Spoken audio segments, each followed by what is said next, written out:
We're here on the ICW. We just left Southport, which was a great anchorage after we left Carolina Beach. Sort of a miserable day out yesterday and continued into today. We're about to go through a notoriously shallow part of the ICW right now. It's Lockwood's Folly Inlet. Here, I'll show you what it looks like here on the charts.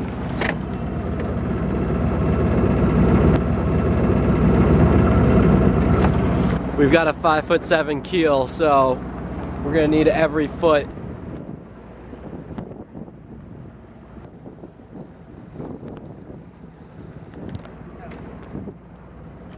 We just got through Lockwood Folly, nailed it. After tonight, we have another hard bottom and narrow shallow passage called the Rock Pile, which is a 20 statute mile stretch, but that's after tonight's stop. Should I tell Kevin?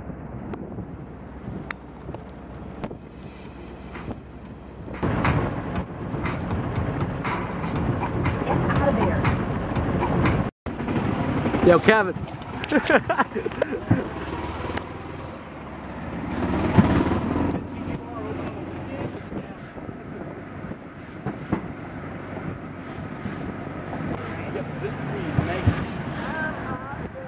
Nice. Yeah, that's sweet. Do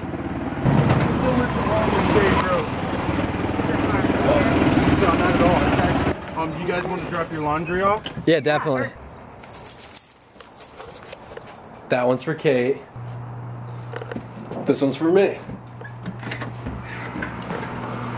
So we're just underway right now. We had a great stop over at Cricket Cove Marina. One of the major things we have to do when we're underway: groceries, gas, trash, water tank. Cricket Cove Marina was a great place. Great staff out down there. We had a crazy golf cart ride down the docks by Neil. Great time, great hospitality by him. We're about to take on the Rock Pile today. We have just entered a new state as well, out of North Carolina and into South Carolina.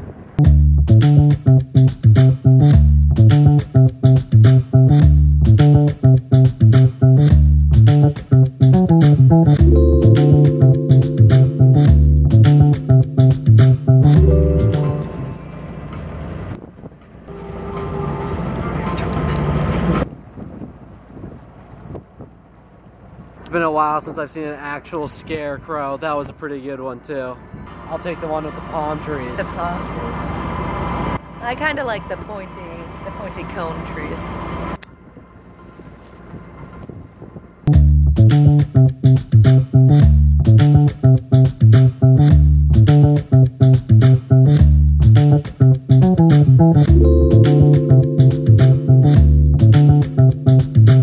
Just cleared the rock pile. We hit at a good tide, so we had no worries going through it. But you definitely wouldn't want to go aground in some place called the Rock Pile.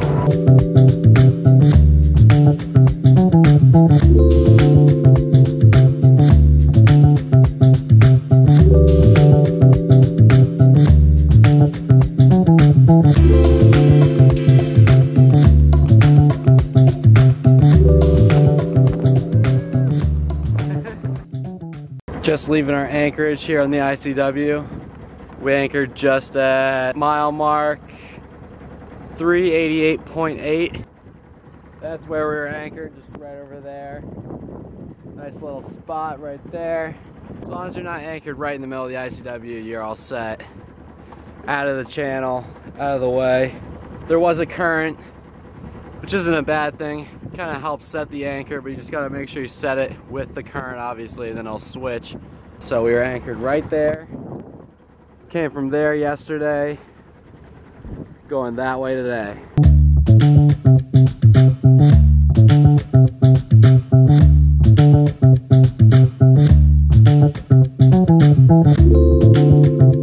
Got a little convoy going on right now. Louis Michel, that's Kevin's boat, and Kevin's on it, obviously. You may remember him from earlier in the ICW when we were sailing along next to him. He's actually friends with that other cruiser we met in Oriental, and we saw him also at Cricket Cove Marina. He was just anchored off to the side. He had passed by us while we were anchored last night, and he was waiting for the current to change because he said he wasn't making any progress and he was just consuming gas essentially. So now we got a little convoy.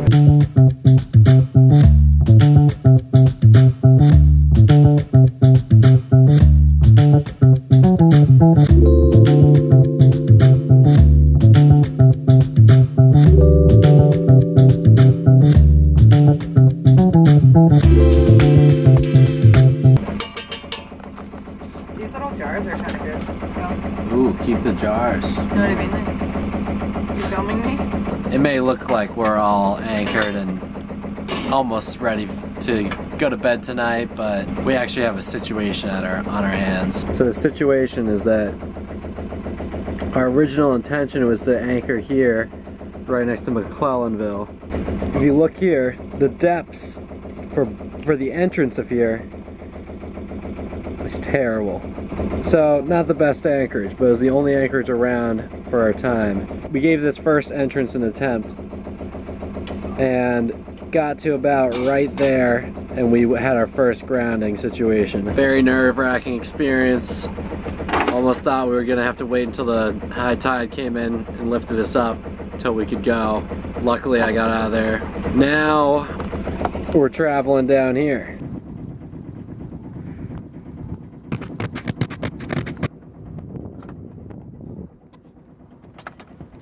Frosty deck.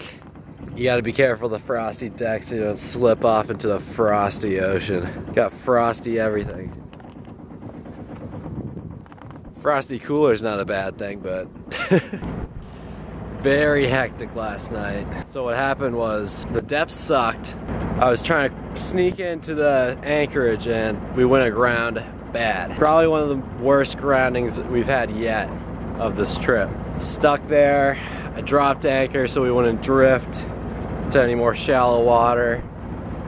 I was ready to get on my dinghy, put the anchor on the dinghy, row it out into the middle of the channel, wait until the tide comes back in, and then pull the boat towards the anchor. Obviously I'd have to manually set it from the boat. Luckily we were able to get ungrounded by rocking the boat from side to side, and then we eventually just ended up putting all our weight on the starboard side. And that offset the keel just enough in the right position so that we could get unstuck and get out of there. Oh, it's cold. Then that anchor location was out of the question. The next anchorage was 6 miles down the ICW. Little did we know, there were reports, articles on cruising websites saying that the area we were in the next 6 miles were some of the diciest waters in the ICW. Reports of shallow waters. So what we had to do was we anchored outside of the channel for about 5 hours, waited until 11:30, close to midnight, until it was high tide, and then we made our move down those 6 miles to the next anchorage. There was no way we were gonna travel those 6 miles in low tide. It was bad, but you know, we made it. We're a little stronger from it. You gotta do what you gotta do, you know? We got another dicey situation coming up. IOP, Isle of Palms. Also notorious for shoaling and shallow waters. Hopefully we can hit it on a good tide. If not, we're gonna have to anchor early and hit it tomorrow at the perfect tide.